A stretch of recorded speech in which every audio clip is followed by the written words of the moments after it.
Hello. Today my guest is Laura Canary, and she is a full-time freelance writer, which, having been a freelance writer to several extents, I know how impressive that is. Um, so, hey Haley, on writing and life. Let's put it like that. I'm going to pin this comment, and then I see Laura's already here. It's Friday. I'm so excited about that. It already feels like a Friday. I got a really good night of sleep. All right, so Laura, I see that you're unable to join, and I think it's because you are on a computer, but maybe not. So, hey Lucas. Friday, yes. So, Laura, try going from your phone. One of the things we can't do from our computers is go live, but put a little comment on what's going on unless you're busy adjusting. And in the meantime, I'm just going to talk to you guys who are here. Yeah, I hope Laura is all set to figure that out. So I started a micro book editing class that's a 6-week, it's like a 6-week program. And thank you. It's a University of Washington sweatshirt. Tell me what's going on with you guys. So anyway, so I started a micro book writing class, and it's intense. It's like, but thank goodness it's only 1 hour at a time. So it's like 3 or 4 times a week we're on Zoom with each other. And I really like it. I am still sort of deciding whether to focus. Here she is. Good question. What's a microbook? So this group, the guy who founded it, who's Asa, I don't know if you know. Anyway, I'll talk about microbooks. Hi, Hi, Laura. it's good to see you. I was on a Good to computer. see you. Hi, Rita. You were on a computer. Okay, I yeah. was, So anybody yeah. on, just like, so we all know, basically you can't join lives from a computer. I've been finding this out because every time it says unable to join, Ah, it turns out the guest is on a computer. But that's I think you can interesting. watch lives, right? Yeah, I could see you. Okay. Hi. Hi, really nice to I'm see trying you. to figure out if we're having a delay. Okay. Okay. Hi. Thank you, Lucas. I hope you come back in a few. So how have things changed for you since quarantine as a writer, if at all? Well, I obviously I write about travel a lot, so I'm not able to travel. So that's Yes, been true. sort of an issue. But I've been able to do a lot of stuff with the trips that I've already taken and the places that I've been. I just did a story on Finland, based on some of the characters, their cartoon characters that are there. And it's just a lot of writing from home. I've transitioned a little bit to food writing, and I transitioned a little bit to health writing too. But it's just trying to be scrappy and trying to come up with new ideas. You mentioned some cartoon characters in Finland. Tell us Yeah, more. I didn't know that we had cartoon characters in they're Finland. the How does cutest that little work? things. They're called Moomins. And actually, one of my pets was named after one of the characters. His name was Snufkin. He's a philosophical vagabond, and he's my favorite character. I was in Finland in 2014, and I discovered these cute little guys.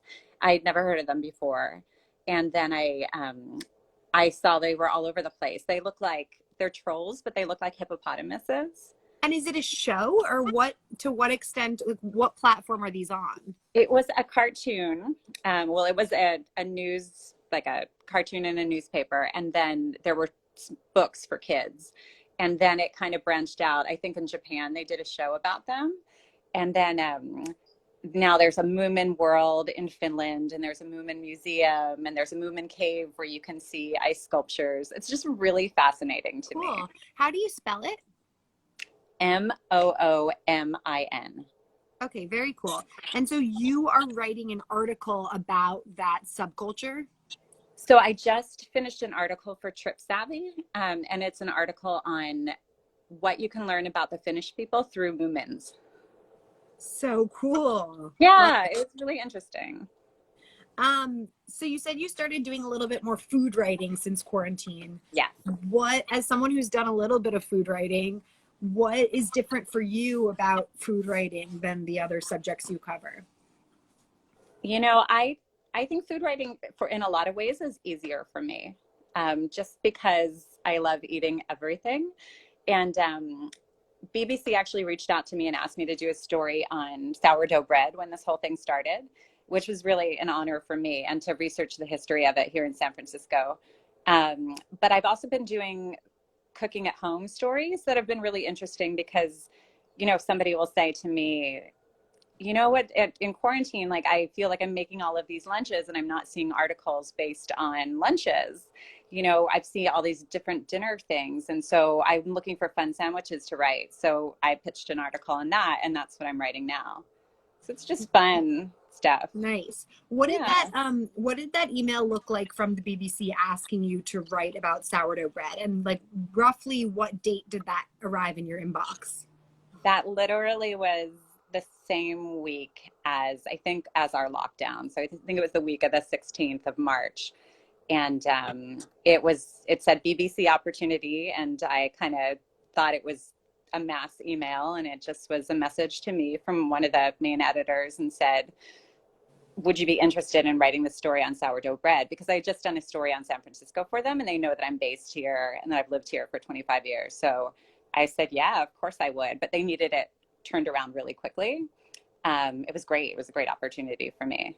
So who did you go about reaching out to? Because on an ordinary non-quarantine month, you might have like gone and physically met with bakers, right? Yes. I reached out to every main baker in San Francisco. I reached out to Bodine, to Tartine, to Josie Baker, and trying to think of what the other ones were. And one of them, Acme, got back to me, but they were just really busy. Tartine got back to me after a few days, but Josie Baker, who runs the bakery at the mill, he was amazing. He got back to me and he did a billion videos and gave me tons of information. And he actually, it's nearby. So if I needed to, I probably could have gone and stood outside, but we just did a phone interview and did everything else via text and email. It was perfect. It's so interesting because I've noticed that Josie Baker has been like really active on their social media and sharing like recipes and their process. Yeah. Do you think in some ways that was inspired by you reaching out and starting that storyline? He said it's something that he had wanted to get into. So it was a really good opportunity for him to have that um, platform to be able to make the videos and put it out there. So I think it definitely kind of got him moving along. He's I love so it. nice. He's so nice. I love it. And then are you still sending out pitches or are you responding more to these quarantine requests that you're getting? I'm still sending out pitches. I think that's kind of my wheelhouse. Pitches, I feel like I'm good at them, but it's really difficult now to see what people like to want to cover and what, I mean, it's like one of the outlets I said, are you only taking pitches for COVID? And they said yes and no. I mean, we're still taking travel pitches, but they have to be based in a way that the readers don't necessarily feel like they have to travel there. So it's been a learning curve trying to figure out what sells and what doesn't. Thankfully, the food coverage has been good for me, and I have a number of outlets that I work for pretty regularly, so that they've been responsive. Yeah. What would be a travel article that doesn't inspire readers to travel? I mean, in a way, the sourdough article wasn't a travel article because it gave the history of sourdough in San Francisco. Trying to think of another. Like I just finished an article. I mean, I guess in a way, it's travel on car hops. So they're bringing. I don't know if you saw that Mel's here in the city is bringing back its car hop service. Where Wait, what is car hops? Can you just tell us for anyone who doesn't know? so car hops is when you have a server that comes out and brings the food to your car window and puts it on a little tray. Oh, cool. Sort of like Sonic, but they have people that come and take your order. And in the past, they used to be on roller skates or roller blades.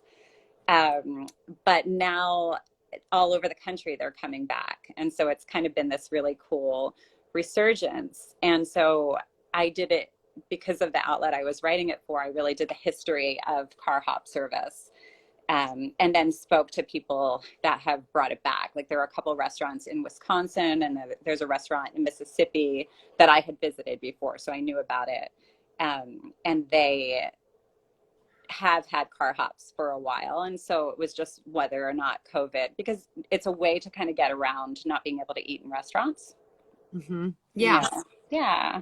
I think this like macro topic of quarantine writing or quarantine art is really interesting, because I think one section of it is there are journalists like you who are covering, you know, new trends that are coming up that are sort of history specific, like car hops having a resurgence because of this historical moment. I also think there's a whole category of like art and writing that comforts and that stands to provide comfort to people in this historical moment. Mm-hmm. Have you, in either of those categories, do you have things you've encountered that you think are really exceptional, either topics or actual pieces of writing? You know, so this morning I happened to see an article that I thought was really interesting. It just was about the mayor of Oakland, who refused to wear a mask during, I think, the 1918 pandemic. And it became sort of a timely national article when Pence refused to wear a mask. And so the person who wrote it tied it back to that, but gave the history of what had happened and why this mayor decided not to wear the mask and what wearing masks means. I thought it just was really, I didn't read the whole story, but it seemed really interesting to me. That is. I love the art that's happening here in San Francisco, especially. There's Paint the Void. Have you noticed that? No, tell us about Paint the Void. Paint the Void, and I don't know if my friend Annie is here, but she told me about it, is where artists are paired up with business owners, and they paint on the wood the plywood that's been put up in windows, but they paint pictures that are kind of in tune with the businesses. In the Castro, on the Castro Theater box office, there's some really cool, colorful artwork. There's one, somebody has a rainbow flag. It's like a cartoon character. And it's a nurse, I think. She has a mask on.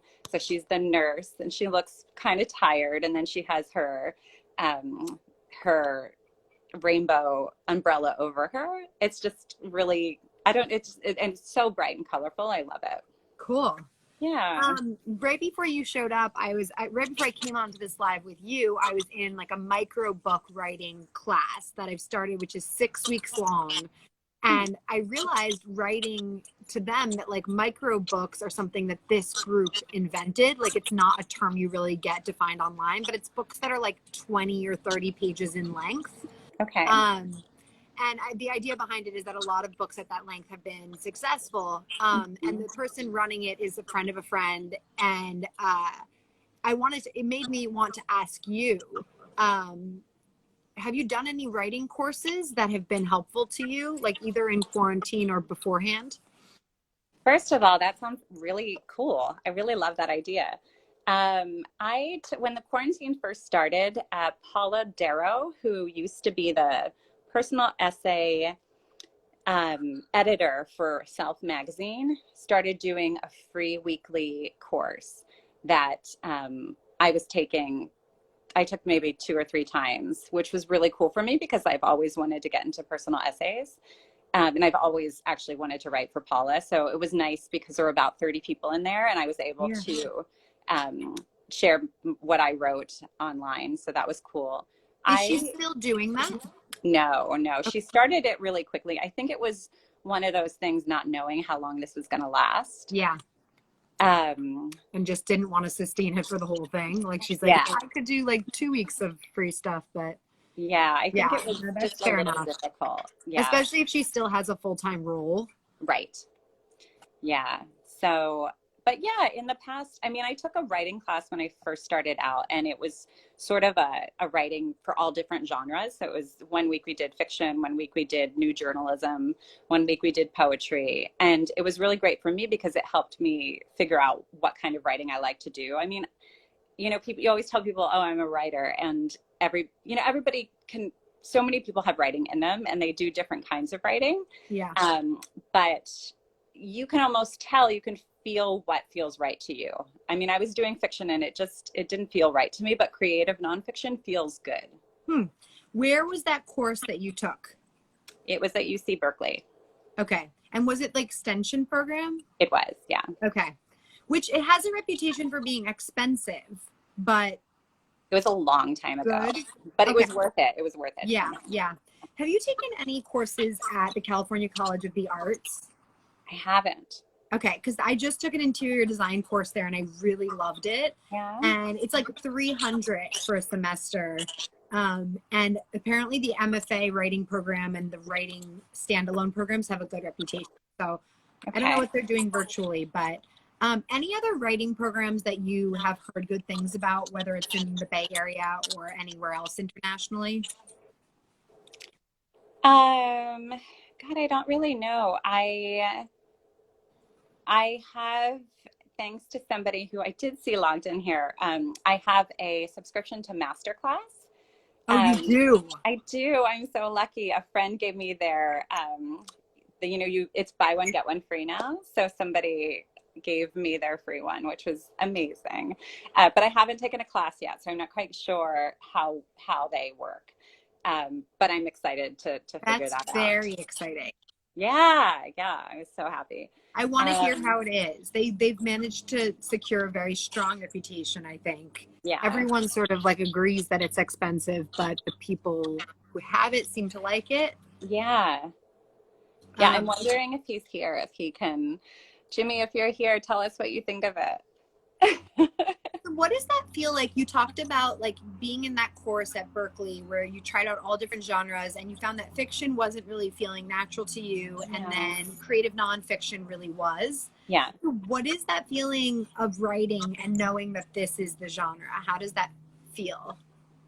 It was interesting because I'm not even going to talk about that class, but when I first started off with travel writing, I love travel and I love writing. But I don't necessarily love travel writing. It's there's certain things like I was in Cambria going to Hearst Castle once, and I thought if I have to just write a story on Cambria and what there is to see and what there is to do, my heart wasn't in it in the same way as it is with an Atlas Obscura story where I get to find a really unique angle on a place and talk, in Germany, there's in East Germany, there was this car called the Trabant, and it was a car that was the only car that was made in East Germany. And there was a 15-year waiting list for it. And people loved it, even though it was a really crappy car, because it got them out of their little towns and they got them to the beach. And it was like a really basic car. And so I was able to cover Germany in a way that I spoke to the people, the car lovers, the Trabant car lovers that are collectors of them now.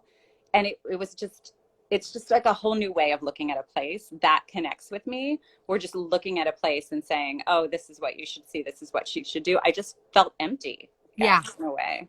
We have, I love Atlas Obscura, and it's one of the things that I connected with you around because I have been following them for a while, and then I was so excited to hear that you had written for them because they are so unusual, and they're like very unusual and high quality, and at the same time very like bare bones. Yeah. There's a filmmaker I'm thinking of, Kasha in LA, who's on the line, and she actually would be a really interesting subject for you as an essay writer, because her acting career has specialized around being the person behind these elaborate masks, like in Star Trek and I always give Star Trek as the example, but she's been in probably hundreds of movies.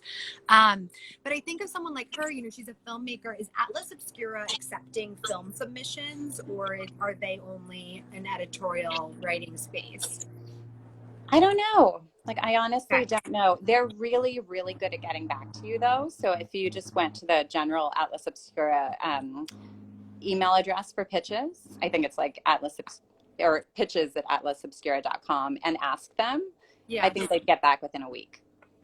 Okay, got it.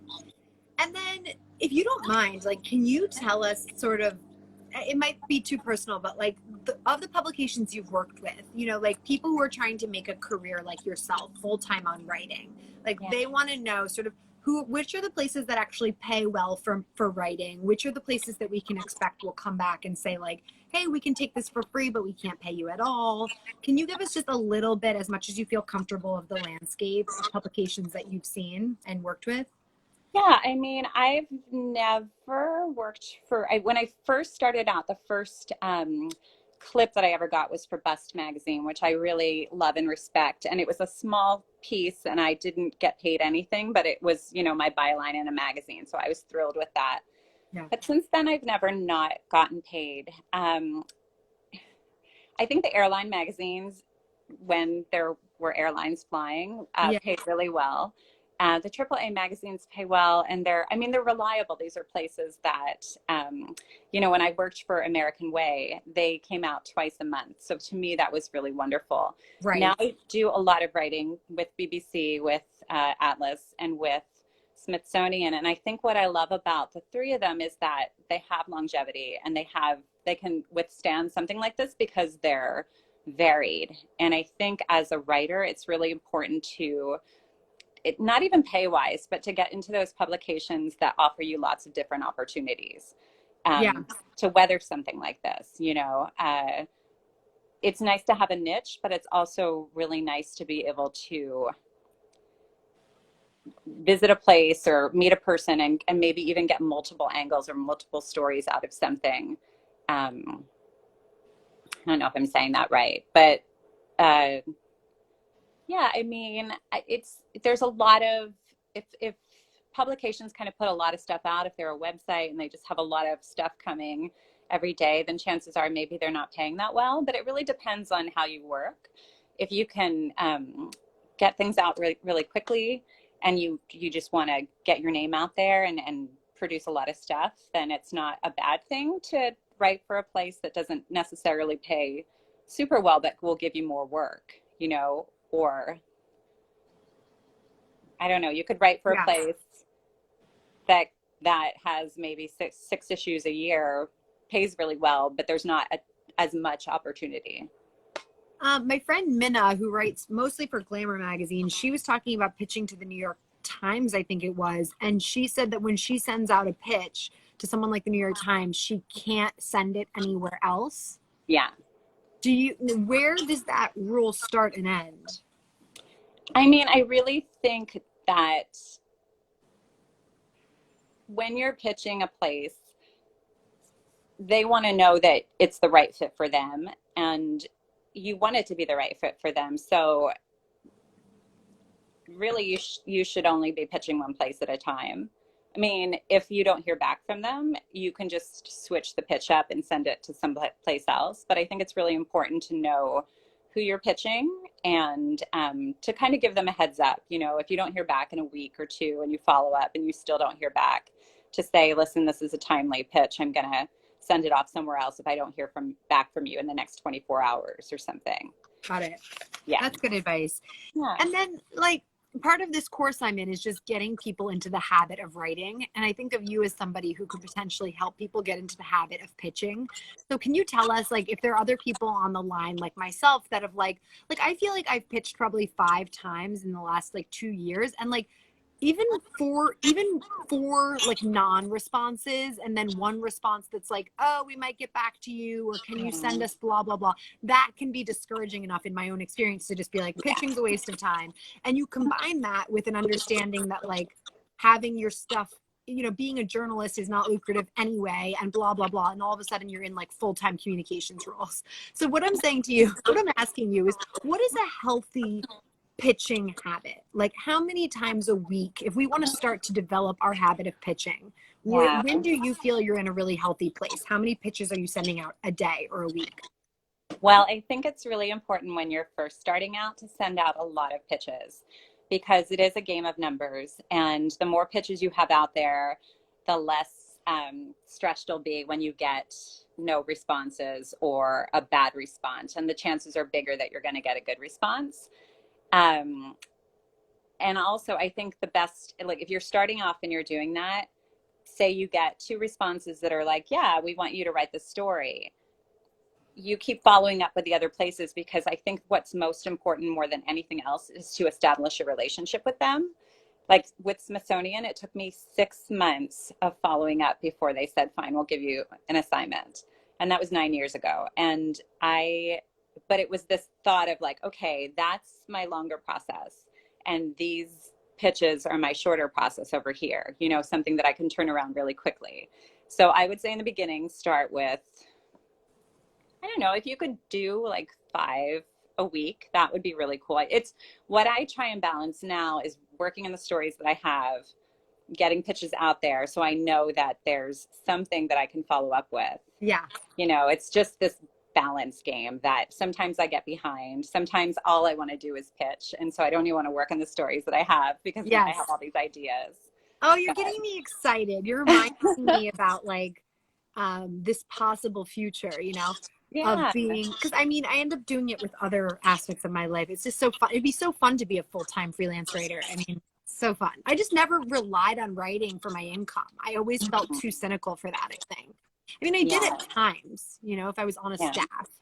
But I really like, you're so special to me, and it's why I put it in the caption. Like, it's truly unusual to be a full-time freelance writer. And I think you know that. And you like, when I've talked to you about that, it's like, you describe it as sort of like a spiritual calling. Like you decided that.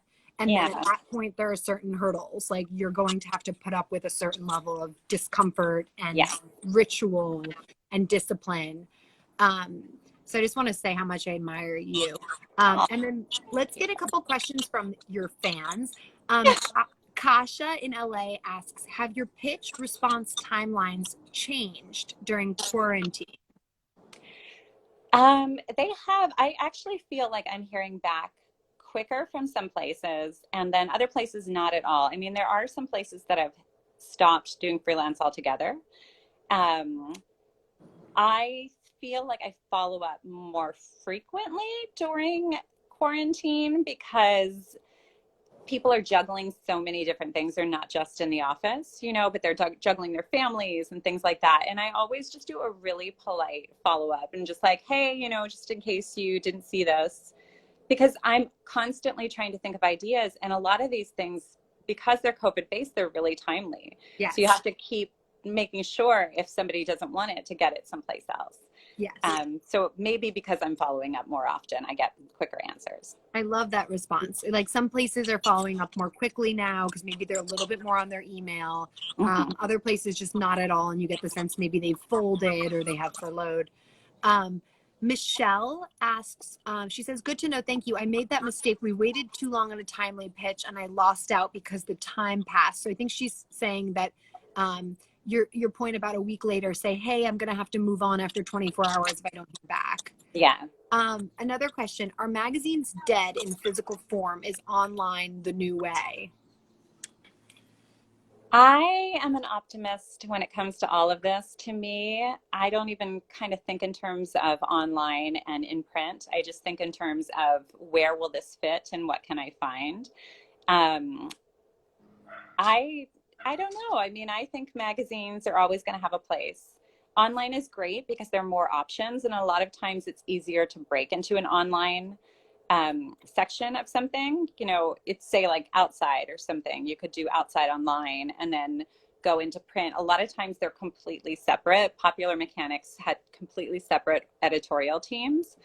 But yeah, I don't know. I think there's always going to be the need for writers out there, whether it's print or online or anything. And I think it's important just to diversify.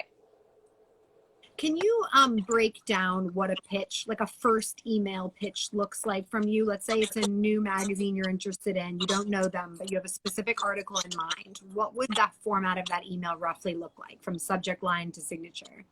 I would do a subject line that maybe catches their interest. And then I would introduce myself. I know that some places like Foders want you to kind of say where you're from and what your experience is right up front. Usually I keep that for the bottom.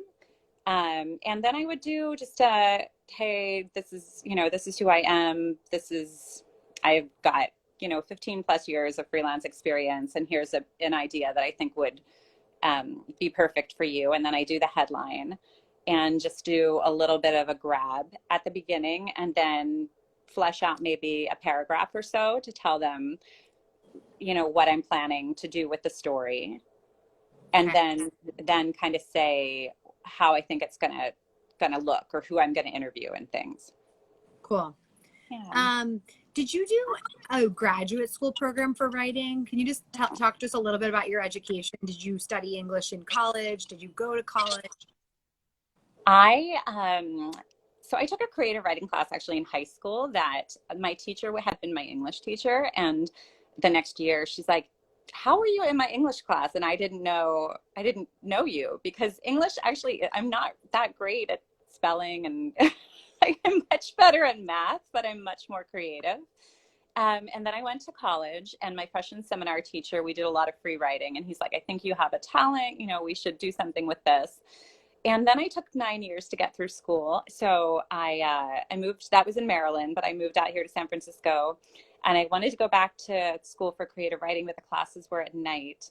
And I had to work at night to get through school. So I just went for liberal studies. And then but the whole time I would write my journal all day. I have like 16 journals in my drawers here of my whole first 8 years in San Francisco. And then I went traveling, and then I came back and said, okay, now I want to write and travel. Yeah.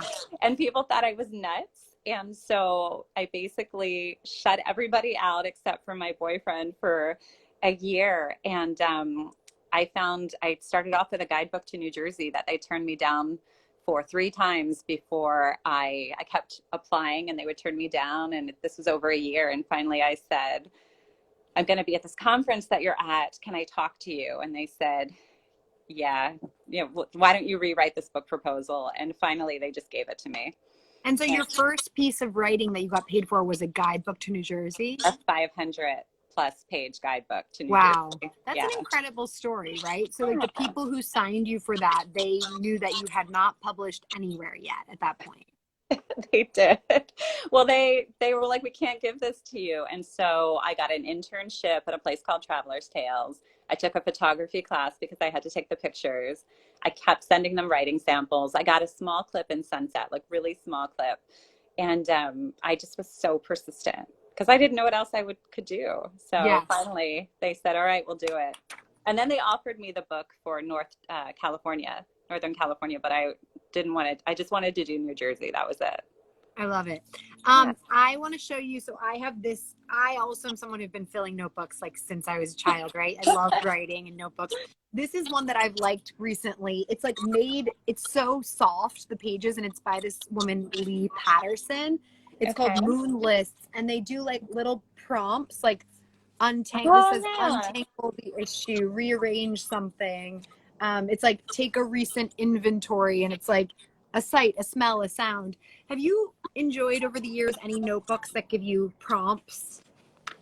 There was a book that I got at Urban Outfitters when I first moved out here. And it was a book it wasn't intended for writers, but it was questions would you rather live a life of very little ups and downs, but happy, content? Or would you rather be somebody that has high highs and low lows? And I picked the second, and I think I definitely have that. But I wrote about it. I would just open the book and I'd find a question like that, and then I would just free write until I could stop. And then another thing that I did, I love music. I love songs. And so I had a basket of some of my favorite songs, and I would shake it up and I'd pick a song title out, and then I would free write on that song title for a half hour. That's so cool. Yeah. How would you describe, I love that you brought up the question of, would you rather have a life that's peaceful or of highs and lows? And I think in some way I can describe my 20s as lots of highs and lows, and then coming into my 30s as a sense of actually I like peace. I like happiness to be a little bit more stable. Sure. How would you describe as a creative woman the difference between your 20s and then your 30s? Just personal curiosity, your creative life.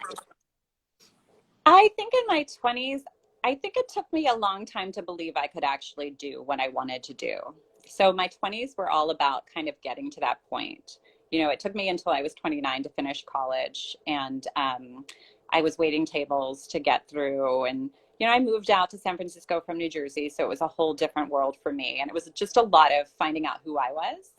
And then my 30s were more about, okay, this is what I want to do. I want to write and I want to travel.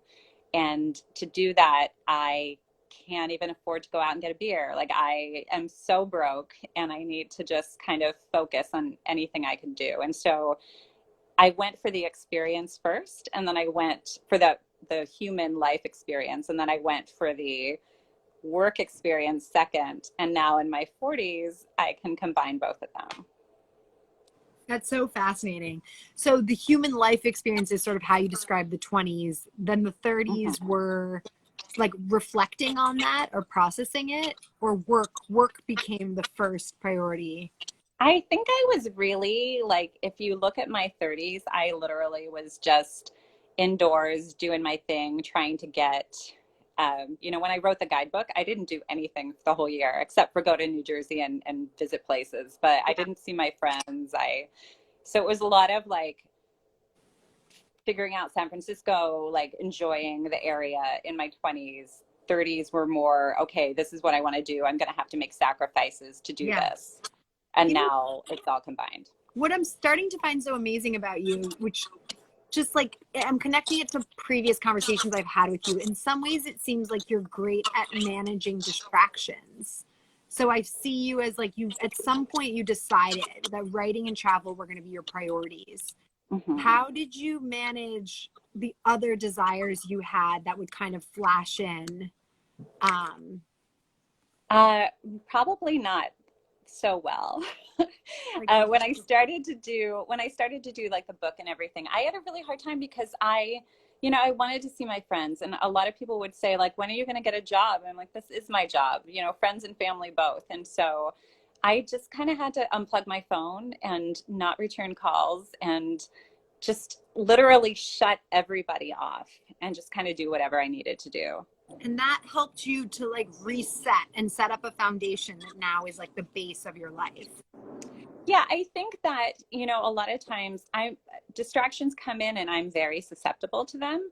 But on my own, I believe that I can do what I need to do to get things done. And so when I put my mind to something and I think this is what I want, I do have to just kind of close everything else off, because I think we as humans, I would like to think we all know that we're capable of greatness. We just have to listen to ourselves and kind of shut out those other voices. I mean, people would ask me all the time, like, you can't do that. And I was like, no, I can do that. You have a question here. Do you feel you shared with us that it took you until 29 to finish college? Like you were, waiting tables to pay for it. Kash is asking, do you feel like school, now that you have the perspective you have, was worth the financial investment that you made? So for me, I kind of lucked out. I think my life, I have a lot of things that I've lucked out on, but I moved out here to San Francisco, and I ended up getting paid to go to San Francisco State, because at the time, just the way the school worked out, I went to school in Maryland and it was very expensive, and I dropped out after a year and a half. And then I came out here, and since I was waiting tables, I was getting grants for, I think, $3,000 a year to finish school. So I never paid for it. $3,000 a year was enough to pay for your school?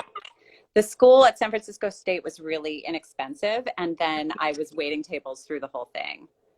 Cool. So you didn't come out of college with debt. You were like, and that's been important for your writing career, probably. It's been great. I mean, for me, San Francisco State wasn't the school that I thought I was going to go to when I started out, but it doesn't matter to me what school I went to. I mean, I think that I got the experience after school. Right. Do you use Google Docs to write, or what's your place of choice? So lately what I've been doing, I use Open Office because, again, as a freelancer, I'm always on a budget. So Open Office is free. Nice.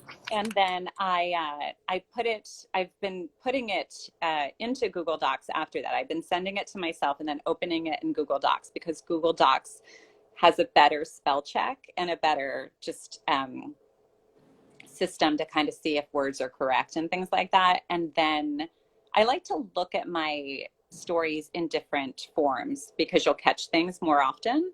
Hmm. So after I look at it in Google Docs and do the final edit, then I'll send it. And why do you prefer starting in Open Office? Why not just start in Google Docs? I just think it's probably a habit. It's nice because it keeps you offline, right? Because then you're just like on your local, you're just you and your computer, right? You can minimize the internet. Yeah, and that's another thing. I mean, I do really try and minimize my phone time and everything when I'm writing because Yeah. the distractions, like I never answer my phone unless I know you're calling. I will not answer because I need to just focus on the writing. And I think you really have to kind of get into that mindset. I have a friend who's like that too, and it's for a different reason. She's like, her health is of such high priority to her. Like she's constantly managing her health, and she like people make appointments to talk on the phone with her. Like she will not pick up a spontaneous phone call. Yeah, yeah. It's really an interesting. I mean, it's worth thinking about. Michelle is asking about how you overcome writer's block. So maybe we can just start with what is the feeling of writer's block for you if you experience it? I do. I mean, sometimes some days are better than others. I like to try and give myself a little bit of a buffer. And Michelle, I don't know if you do this as well, but I like to kind of go, okay, well, today's just not happening. So today I'm going to do research instead of writing because that's something I can kind of get my mind around. And then when I had a story to finish yesterday, and I usually know how long it's going to finish. It's going to take me to finish a story, and I'm better writing first thing in the morning. So if I have writer's block, I might take a nap or writing right after I get up. I might take a nap and then write right after that. And yesterday morning, I was up at 3:30 finishing this story. And I think knowing the deadline was there sitting over me really helped me to get over the writer's block. And it was a self-imposed deadline, but I want to talk to you about you as a reader. So we've been talking a lot about you as a writer, and you just got another question. So let's get Kasha's question while we're on this topic of writing. Do you feel like you need to write as often as you did pre-pandemic?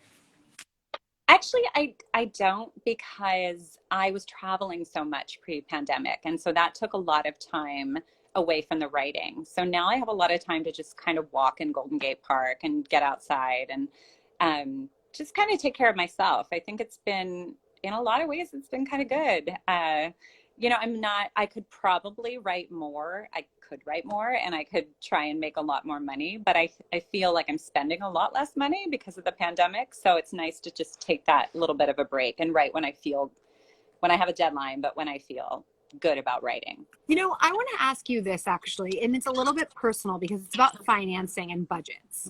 But like, I admire you in that you've committed to a creative career. Like, unless something really extraordinary happens, like you probably won't be making like millions of dollars, right, on writing.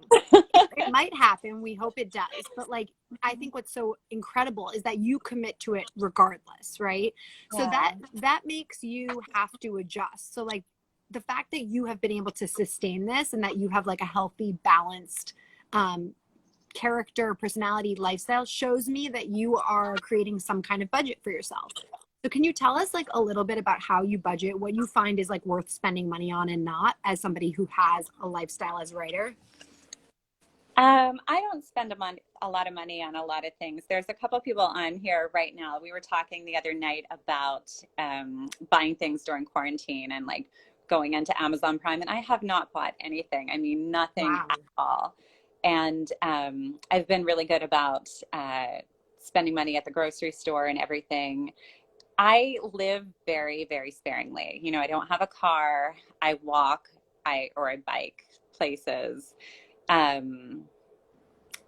I don't know. So basically for me, it's what's really exciting for me is that when I travel, I get to experience things that I would never ever be able to afford. And so it makes me more grateful to come home and realize that it's kind of embarrassing to say, but my apartment doesn't have heat. Yeah.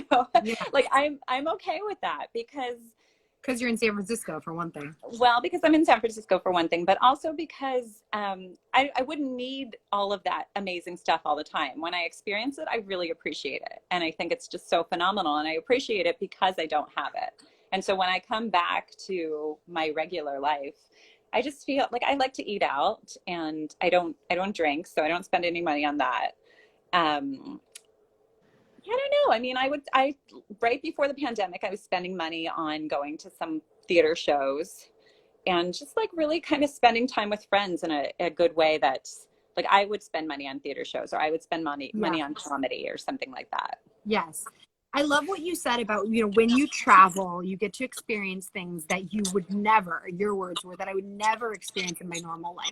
Is that, I'm reading a little bit in between the lines. I'm picturing you saying that because it's like you can go somewhere like Thailand or somewhere in Southeast Asia where expenses are lower for the kinds of things that would be luxuries and super expensive in America? Or what did you mean by that? Yeah, I mean, so I went to Italy to do a story for BBC back in I think 2013, and I met the family there, and then they invited me back to harvest olives, and I was like, okay, let's do this. And then basically it was a workaway situation, and so I was meeting people from all over the world, and I was staying with this family, and it was just the most amazing. I mean, I would never have an experience like that here. Yes. It was amazing. So I went back for 2 years. Yeah. I love that you're mentioning Workaway because I just have to give it a plug too. Like I think it's workaway.net or org, right? I'm not sure. I'm not sure which one it is. You pay like $25 a year. I had extraordinary experiences out of that website. It connects you to people around the world who basically need you to come and like help. Like I house sat a farmhouse in the south of France for a month by myself. I fed chickens. I swam in the river every day. I made jams from all the fruits. It was like extraordinary. You can find so much. There's, for people who are in quarantine, kind of bored, don't really know what they're going to do next.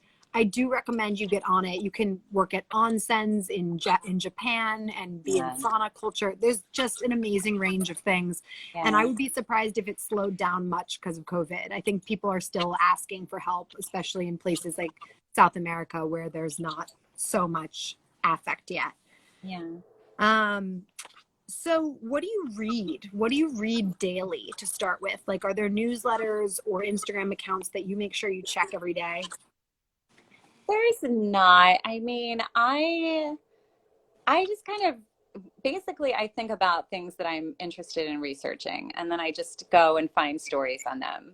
That's what I would say that I read every day. I'm always try to have a fiction book that I'm reading, but I don't check particular news sources. I probably check SF Gate every day, and then I check the New York Times and just kind of read the headlines and things like that. But there's nothing, I go down Facebook, if there's a story. I have a lot of pages that I subscribe to on Facebook. So chances are like NPR or something. And if I see a story, I'll just look at it. But there's nothing. What do you really like to read for creative nonfiction? Like, do you follow like The Cut or Paper Magazine or Man Repeller? Who do you like for just interesting stories? I actually follow Man Repeller based on your recommendation. Oh, one cool. time we had coffee together.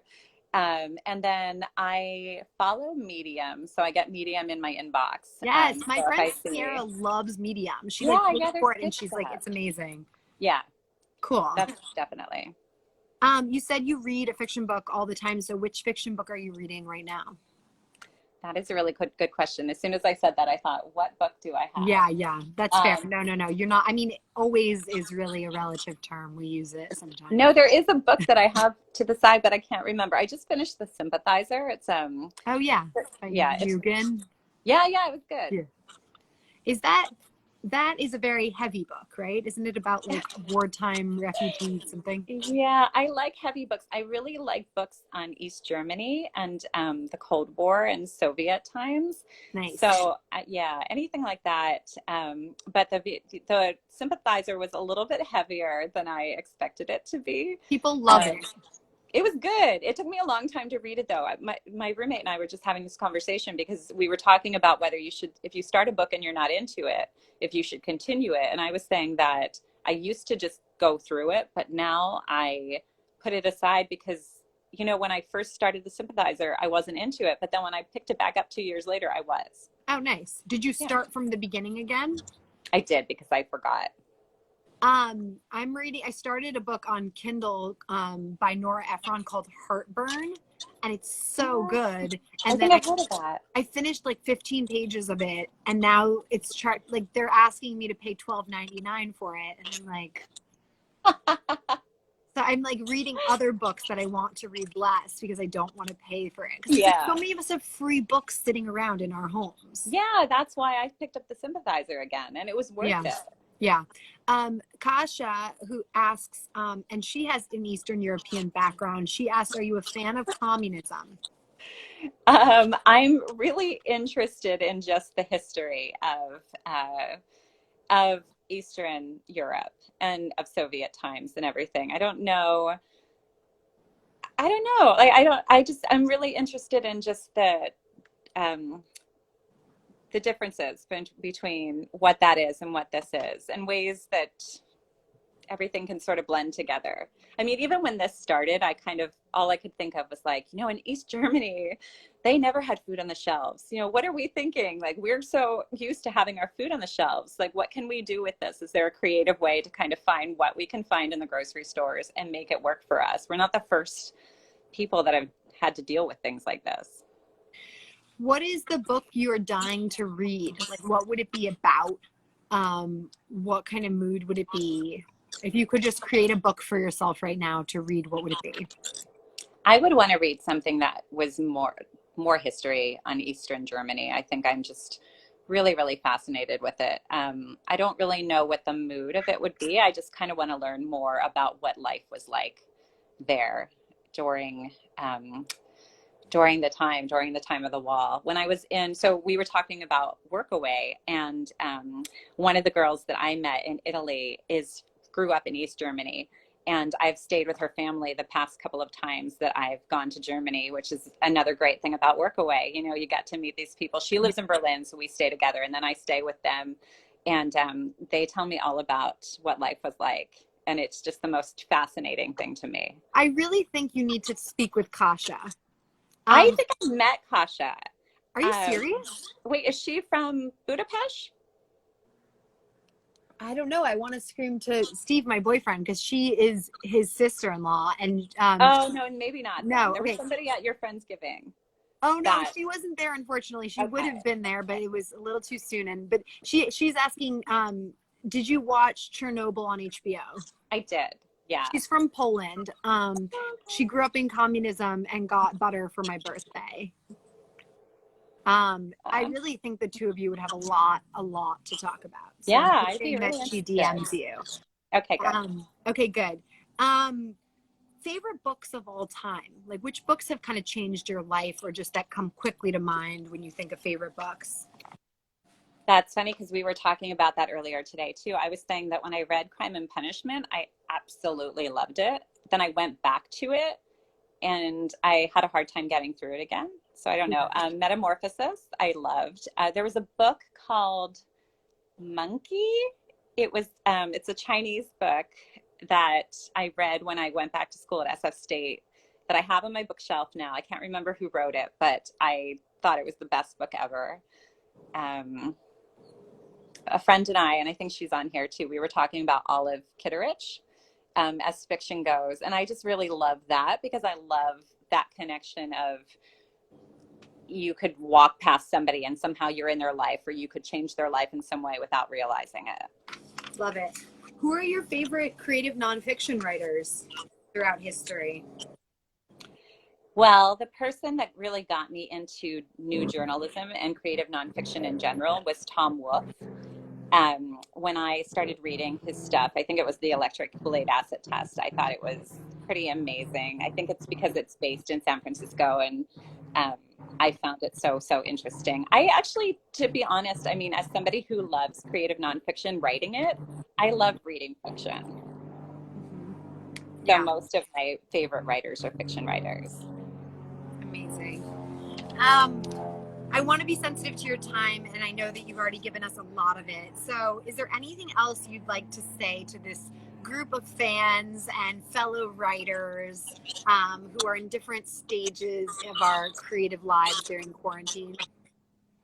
Well, I want to thank you guys all for being here. And I just want to say, I mean, to me, one of the most important things about being a writer, and especially somebody who does it as a freelancer, is just to be persistent and just to believe in yourself. I mean, I always thought that people would say to me like, oh, I can't, I can't do something for Rolling Stone because so many people want to write for Rolling Stone. I'm like, yeah, and they're all afraid to do it. So while they're afraid to do it, you put your pitch out there, you be persistent, and you just work your way in the back door. I love that piece of advice. All right, be persistent. I was actually thinking about that this morning making eggs. I was thinking like it's almost better always to be bold than to be scared. Yeah. I mean, as long as you're not living a hazardous life, like you really get one of my best tips is like if you're in an interview and you really want the job, tell them this is not just the job I'm applying to. I want this job and I want to work with you. And it's like it's a no fail. If you, I mean, unless you're really unqualified for the position, it really helps to just tell them directly that you want it. Thank you so much. This will be saved. Thanks, Marguerite. Thank you for coming to my birthday party. That was so special. And I saw like Isabel just joined. A couple people maybe here. But I feel really lucky to reconnect with you. And I hope I'll see you after quarantine. I hope so too. This is great. Thank you so much. Thank you, everybody. Bye. Okay. Bye. Bye.